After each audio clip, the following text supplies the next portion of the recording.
Presidential Hackathon. Hacker spirit is always online.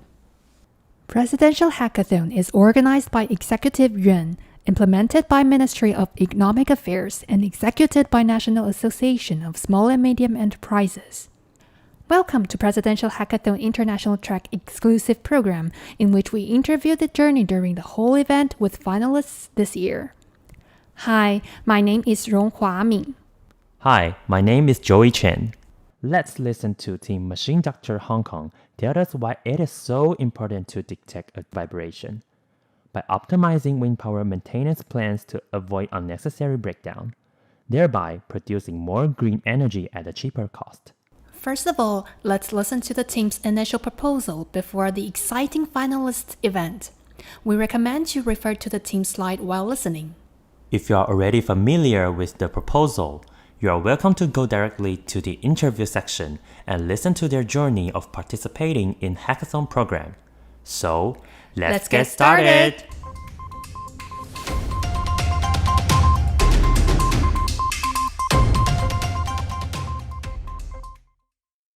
Good morning. I'm Nigel Cole from Extra Sensing, Hong Kong. Today, the proposal is focused on the wind turbine reliability, efficiency, predictive analytics systems. So we are a predictive analytics technology company. We provide around-the-clock 24/7 virtual expert. It means SaaS softwares to monitor your system to ensure uninterrupted operations. So what we do, we try to tell you your machine faults in 6 months. And before we go talk about the projects, we would like to introduce what we are doing in Hong Kong, Island, Nama Island, and Kowloon and New Territories.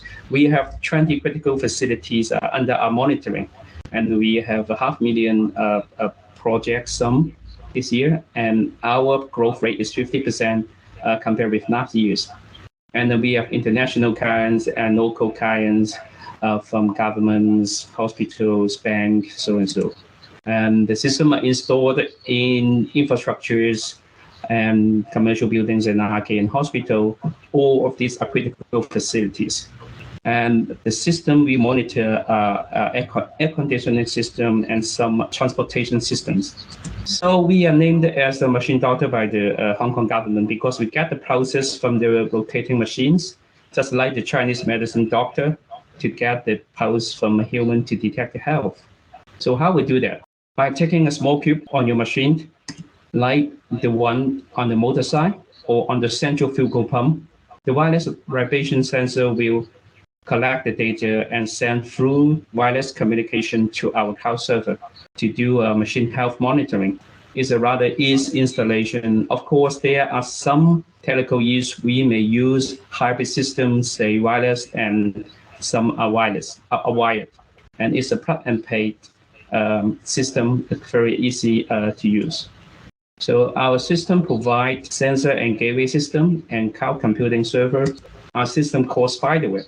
It means the sensor and the data collected together like a spiderweb. And in our system, we will have 3 main areas. We have a domain knowledge expert in vibration and non-destructive testing. We are building machine learning models and AI models. And to solve the problem for the wind turbine, we are building federated learning AI models. So our proposal is to help Taiwan to meet the goal in wind power generating. There are 4. The first one is building a data system to achieve a 5.7 gigawatt by 2025 and 21 billion kilowatt hours clean energy, and to reduce 12 million metric tons of carbon dioxide every year. And our proposal will focus on the building a data system and to develop a right data collection models among a lot of our wind farms, wind turbine in Taiwan, and to provide a predictive and actionable insight with different systems to have more efficient actions and in-time maintenance. The O&M costs of the wind turbine is about average 25% in its lifetime. So for the new one is 10%, for the old one is 35%. So the range is, you can see, is quite large. And there are 3 main failures for wind turbines. One is blade failure, and the other is generator failure.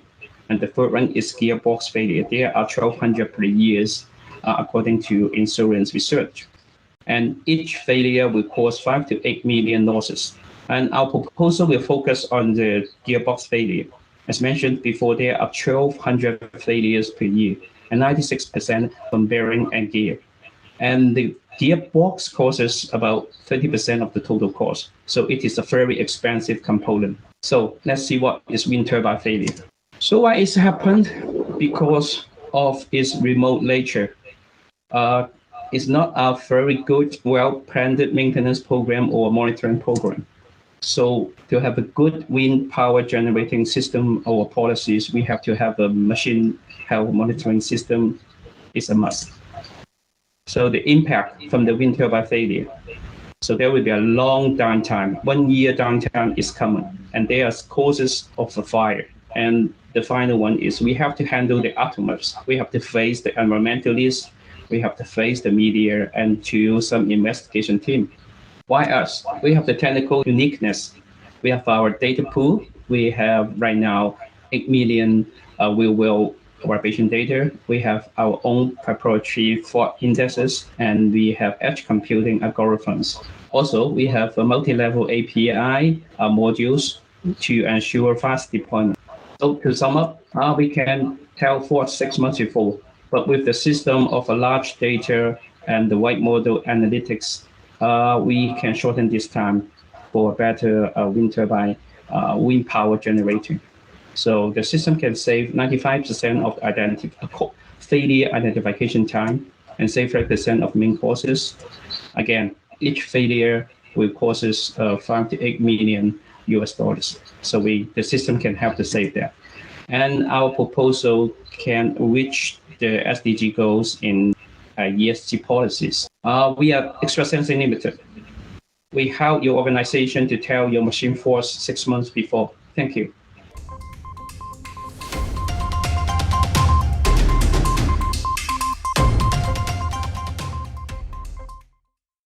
I believe in this 1 month finalist event, the team might have lots of thoughts. So would you like to greet to the audience or introduce your team first? It's not first. We can improvise it. Yeah, just briefly. Hi, I'm Nigel Cole from Machine Doctor team. So our company are Extra Sensing Limited. We are a Hong Kong team, but we also a semi-Taiwan team because we will have branches and companies in Taiwan. Mm-hmm. And we're lucky to know that Taiwan government have a presidential hackathon held last year. Actually, I have kept online and checked it from last year. So I observed the process. I joined the video interviews, but not that well prepared, but I just keep an eye on that. So this year, when the time's right, my mentor and my consultant in Taipei, David at Inno, has recommended me whether you want to try this. I see we are a commercial-based company, but this light, I'm from a small Hong Kong city to a bigger market. So they have industrial, military, and manufacturing, a lot of that.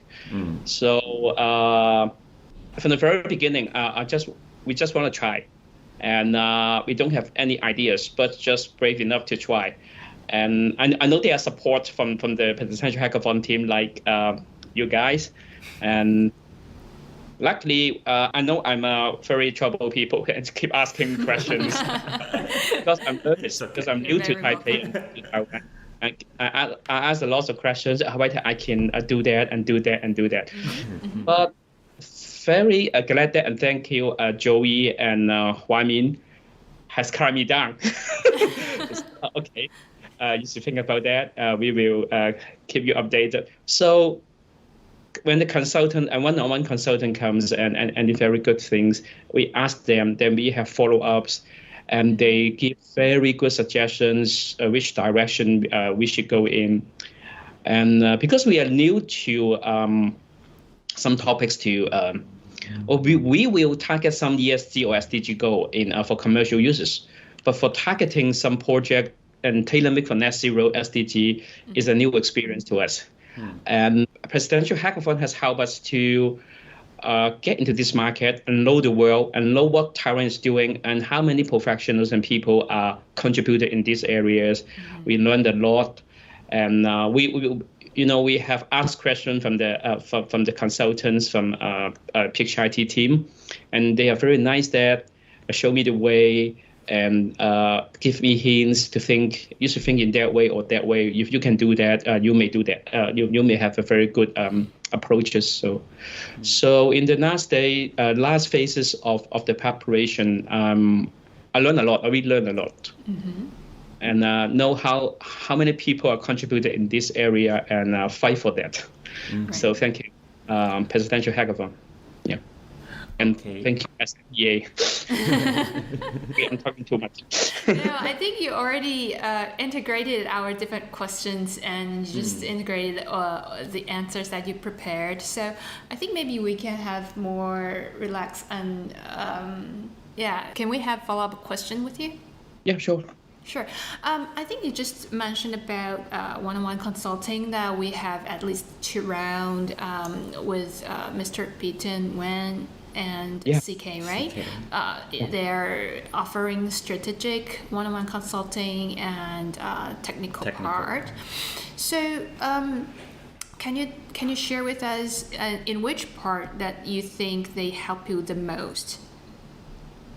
The most is the consultant are really, how to say that, real to us, very real to us. I think from the first of the beginning, they just put you down. Right. So say you all are technology guys, but technology is not important, but not crucial. Say, he said, we know UX and UI and stakeholders is important, but he dig into that and say, what's the actual needs from the stakeholders? So that's crucial for universal projects and global projects like in UN and in Taiwan government. So that just bring my mind, encourage my brain, and say, oh yes, technology just 5% of that, and then 95%. Yes, then I read many books about that and say there are more than 95% from the preparation from public side, private side stakeholders. So that is not very good feeling from the very beginning. But when I preparing that and change my mind, I know what he means. He's really real to us, but he can appreciate us only.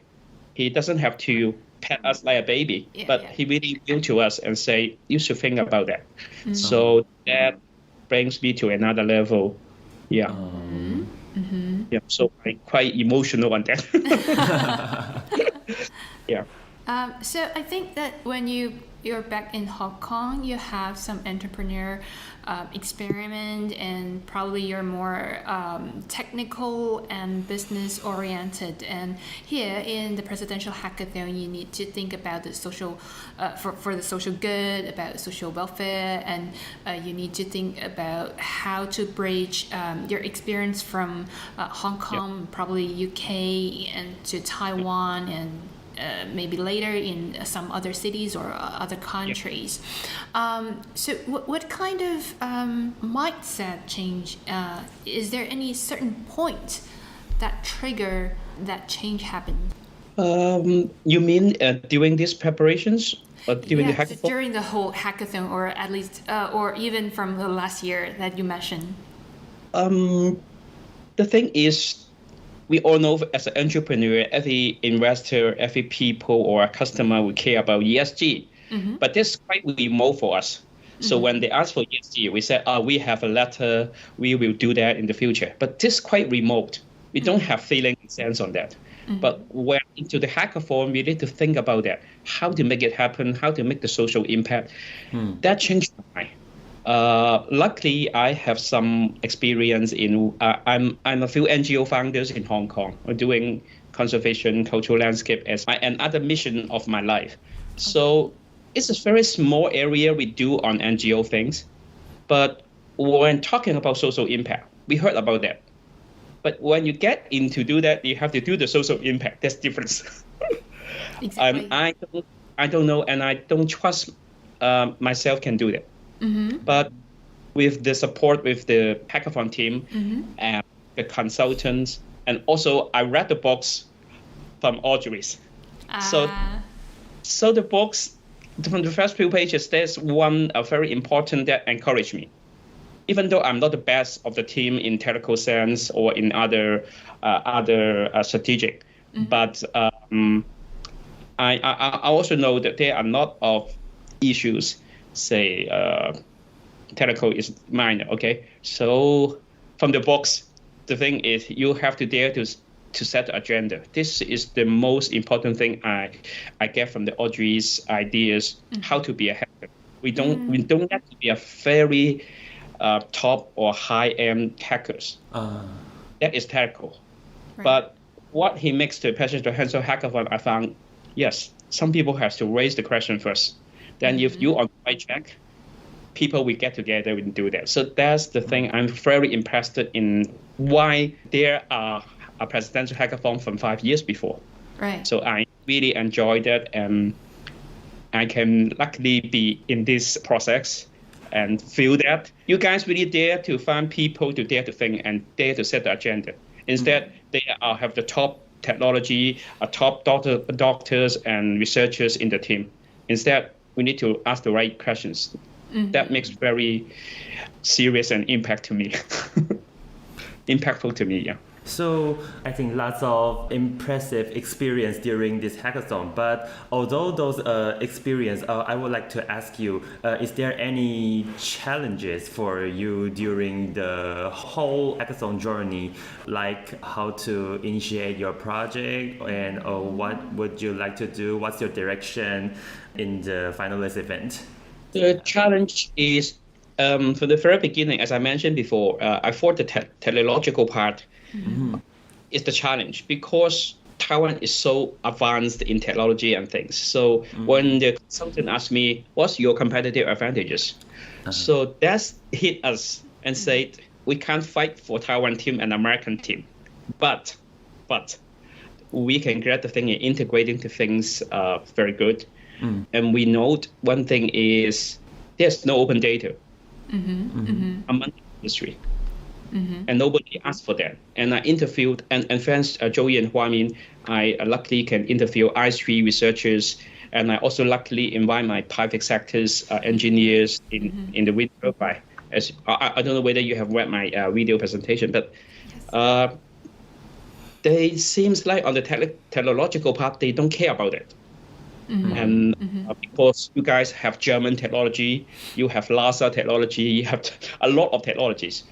But nobody asked the question why they don't share the information. Even the player have to buy it. But the government goal has mentioned that Taiwan has to set a data and verification system.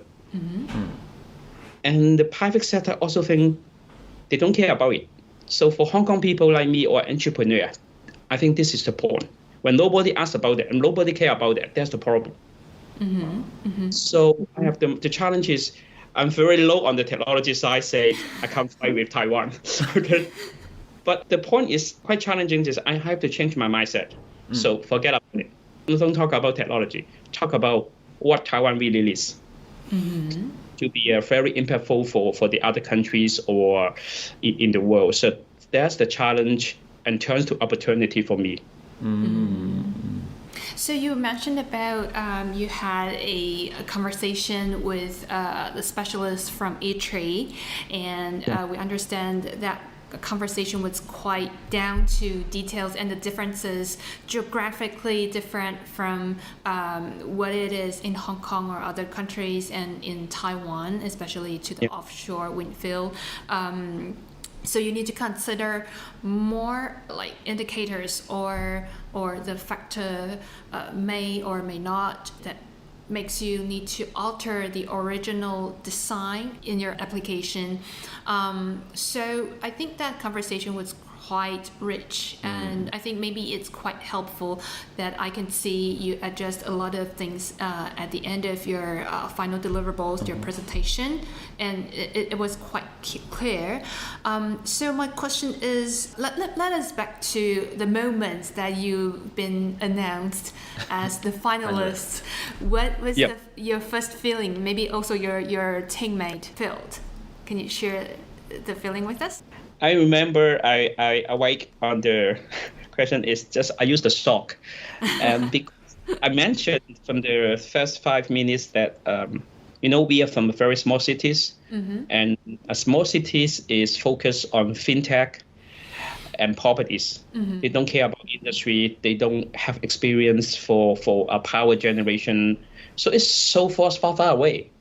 So at the hackathon let me think back because I don't know what I can do. So just let think back. And the biggest challenges and the goal in Taiwan is wind power, because the power generations in the past is not that good. I know there are political things or administrative things. People don't like nuclear power or traditional power. They like clean power.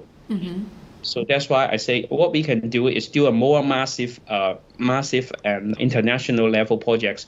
So we pick wind power, but we only have one experience in Hong Kong, in Anama Island, to do one wind turbine, which was just started a few months before. So you can see I don't have really in this area, but I want to dig into that. But you guys give me experience, chances, opportunity to see how far I can go. And I think I'm not the best, but I can say I really do a good job in this thing and explore something which I think I can help Taiwan government. Okay, so do you have any plans after the Presidential Hackathon program? There are other challenges. We need to get some idea data, because we need to convince the stakeholders for the private and public sector one to get some data, and the data is may not on their hand. For the private sector, they have very small or tool to fill a wind turbine, but there are procedures and consents have to get from the operators or the private sectors. And for the Thai Power or the government sector one, I don't know whether they have one. I know Siemens haven't get that, and Thai Power or Taiwan government have to buy from them. So how to get some basic data to do and get into our data model to train that and to implement using the medical. Right now, the medical industry use the federated learning AI.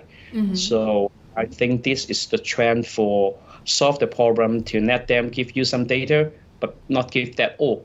So that can solve to me, Taiwan and Hong Kong always talking about open data, but for open data, that's not easy. Right. And sometimes I think this is just fake, because sectors, we will not give open data. So that's why the learning AI comes in. So we can extract the features of some data so they can do the training with other peoples. Right. So the same in Hong Kong, as say for the data center, for the hospital, and in the future there will be some critical facilities like cold chain. That's a very critical, or maybe national level securities. So I think this project will raise a lot of questions to other peoples. So cloud server, whether that works, and whether we have another system to help to establish the Taiwan goal in open data systems. So I guess in the future, we need a lot of conversation with different sectors and exchange experiment and ideas, and why requiring or acquiring open data or different open data sets are important and crucial for not only wind turbine but green energy in general. And in this year's international track finalists, there's another team which is also related to green energy, and you know who I'm talking about. I like them. Yes, it's Kiwi Energy, right? I'm just wondering if you have like private conversation or exchange some experience together, or talk about maybe you can cooperate in the future. Yes, I will try to contact them if I have the contact, but I can search them. One of the questions mentioned about them, so I like them. If I'm not wrong, it's Kiwi Energy, right? Yes, it's Kiwi Energy. Yes, the question there, I like Kiwi Energy, and they do a lot of front end. But I do think I'm writing down we are wondering whether we have synergy in collaboration with them in back-end solutions. That's the same feeling as what Huami mentioned. Maybe there are some collaborations. I don't know. That could be a way to try. or maybe we can pass the question to them in Yeah, sure. the podcast with To bridge Kiwi you up Energy. again. Yeah. But they are more on the commercial to the customer side. But Right. for wind turbine, it's more in two different ends. Yeah. Yeah. It's on the same chain. Industry. Yeah, Yeah. in the industry. And I think you have one shared pain point is about open data and how redundant it is to negotiate with bureaucrats or public sectors. And you sometimes in different public sectors, but different authorities, they have different opinion. So we can try to integrate their different opinions. So they have meet same opinion first, and then they can have a more smooth conversation with private sector, with NGO, or even individuals, because at the end of the day, it is individuals or household or entrepreneurs who consume electricity, and it is us who suffer from the lack of not stable energy.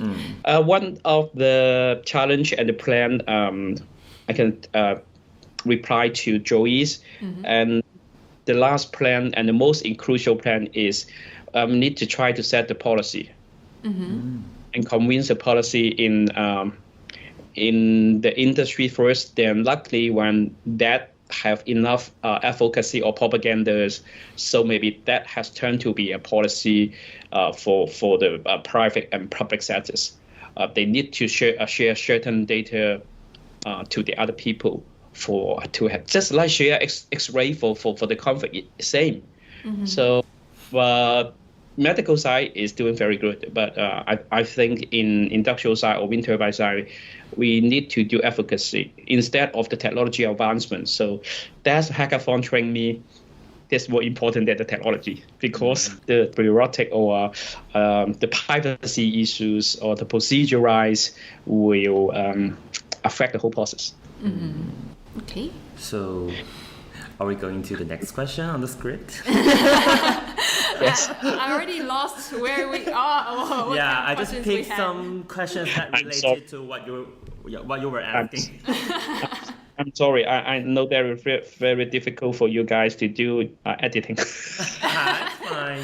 But I do like this kind of very relaxed conversation, and I can have follow-up questions. And I see that you have a lot of you learned a lot from the finalists event. And, right. Sure. I think that's one point that we want to make an impact not only to the hackers but also to the whole society or the community of international hackers, is that we are all stakeholders in many different levels, in different ways, but we're all stakeholders. And once we recognize ourselves as the stakeholder, we are responsible to summon others to follow us. Maybe we cannot persuade or successfully convince others to follow our idea, but we can try to let each other know what our concern is, and see if we can bridge the questions and find the best solutions for each other. I think that's one of main purpose why we the Presidential Hackathon want to persuade and try to bridge different sectors and individuals. At least we try. And the hackathon has started the agenda to make changes already. At least the mindset has to change first, as you said, among the stakeholders. So we may not solve the problem very quickly, but at least everybody knows what's going on. And when the time's right, things or bridges can be connected. At least we're on the track. Yes. So if time can go back, so is there anything you want to say to your team before participating in the event? I would say I will have more time to talk to more stakeholders. So when we go back, I have mentioned in the application form we want to interview the customer end user, or say that like Kiwi Energy is more on the other side of the power consumption. But right now, more on the power production side to see whether this is fit for them. That are crucial. But this is all on the production side. Other stakeholders don't know about the technology and the things. They just want to know that whether this is have some environmental impacts. As I mentioned, most of the wind turbine failures will cause wildfire in the forest and in the land if this is onshore. And offshore is more important. The machines and the system will totally collapse because it takes time and the helicopter to fly over. So that forces environmentalists to take a look on that. And we know they are extremists in different industries, but we need to listen to them because I also have experience working with the environmentalists in conservation, in landscape conservations.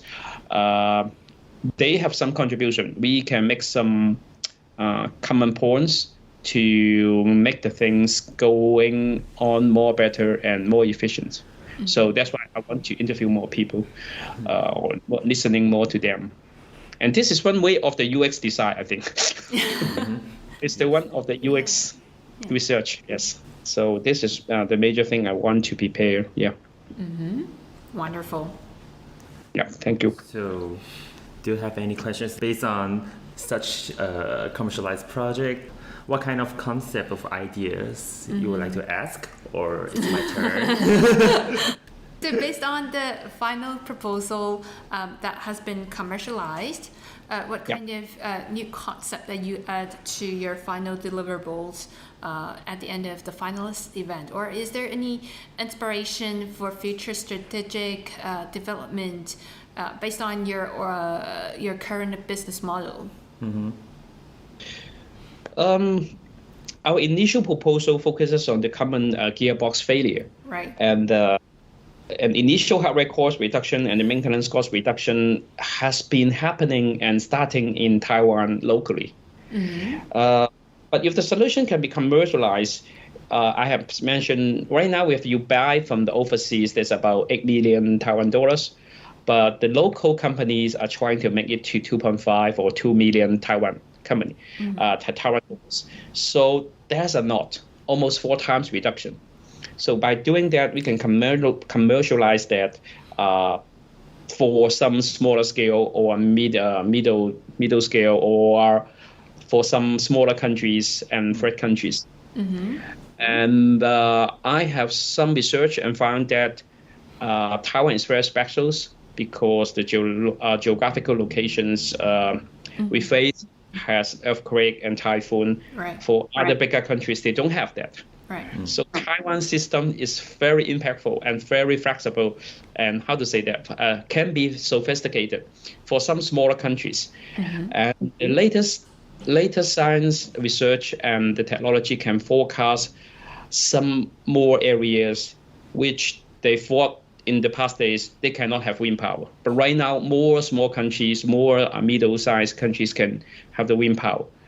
And Taiwan system is very good for them. So this is one way the Taiwan local experience can export or share with them instead of using American and European. They are great, but they are more larger size scales to adopt it. And their technology is advanced. They have more than 200 sensors. But whether the stakeholders and the end users, operators need that much, or more importantly, in my systems and solutions, we want to try to pick the right data model instead of to share the data. Because picking the right data can reduce the cost and reduce the sensors. And so our projects and our commercial products is based on gearboxes, which is including about 4 to 12 sensors. Then another 200 is about the environmental data, other electricities, weather, so and so. But in the later stage, when we can solve the gearbox failures first, we can solve the other problems and get together. So for the commercialization and popularization, there are roadmap we can go step by steps instead of doing all of the things together. So I think the future strategy is that starting from gearboxes, then collaborate with other operation data, then help Taiwan establish a very special and flexible system and export or share with other countries. Yes. So may I assume that this kind of business model is already quite different from the one that you applied in Hong Kong?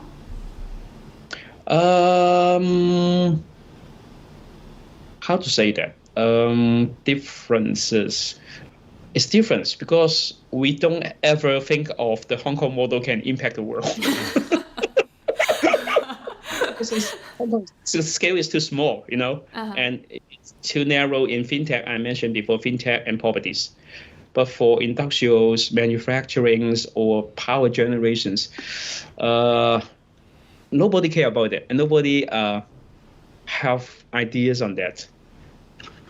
So only in Taiwan, I can see a lot of wind turbine news from Yahoo, and how many wind turbine coming in yesterday. And, how's the progress of that? How many Siemens systems coming in? A lot of people seems and the media care about it, but not in Hong Kong. So when that is not the case or the demand from the stakeholders, I think we don't have chance, and we don't dare to think about it. But in Taiwan, it's totally different. Just like I go to the other horizon, and wow, I would say wow. It's different horizon. I think there are a lot we can do in Taiwan for the mini wind turbine, which can also help. We can also install I think Taiwan has the ability to build some really small one on the top of the building roof together with solar panel. It's also clean energies. But in mega cities? I'm not talking about the onshore or offshore one, but I'm talking about just a meter by 2 meters one, smaller one, just like a solar panel. So that can generate at least 5 watt to 12 watt or 1A to 2A. But Taiwan can do more robust one. So when we can install solar panel, maybe we can install other clean energies or just like a small wind turbine on the top of it. That also helps. It could be your proposal 2.0. Another innovative one. Right. Yeah. Another innovative one may be work with Taiwan to use Wi-Fi to do the wireless charging. But why not? We can dream big. Sure. A lot of possibility in Taiwan because a lot of researchers about these areas, and young people dare to think. So that's the mission of the hackathon. Let them dare to think first. Yeah. So very important things, Yeah. But it's just a little bit sentimental to us that it's coming to the end of the hackathon program. Yes. And we are doing this like the journey before everybody say goodbye to the school at the end of the school year. Yeah, a lot more we can do because Taiwan has a very international horizon in this area or on other areas. Yeah, so I think this is almost the end of the interview, right? Yeah, so, thank you so much. It's lucky for me to know you guys and likewise. Yes, thank you so much. Thank you. So who is the director who kicked the ball? The director. Yeah. I'm going to Joey. count down from 3. 3, 2, 1. Presidential Hackathon. Hacker spirit is always online. Is online. Thank you. Thank you. Okay, thank you. Nigel. Thank you, Nigel. Thank you. See you. Good Have a luck, good day. good luck. Okay. Good luck. Thank you. Bye. Ciao. Ciao, bye.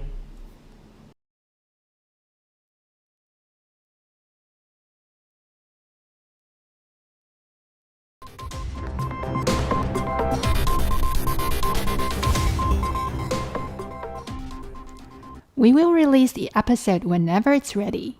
You're invited to subscribe to our channel and receive update notification. If you want to expand these innovative influences and make a positive impact, you are welcome to share our channel in your social media communities. Until next time, Presidential Hackathon. Hacker spirit is always online.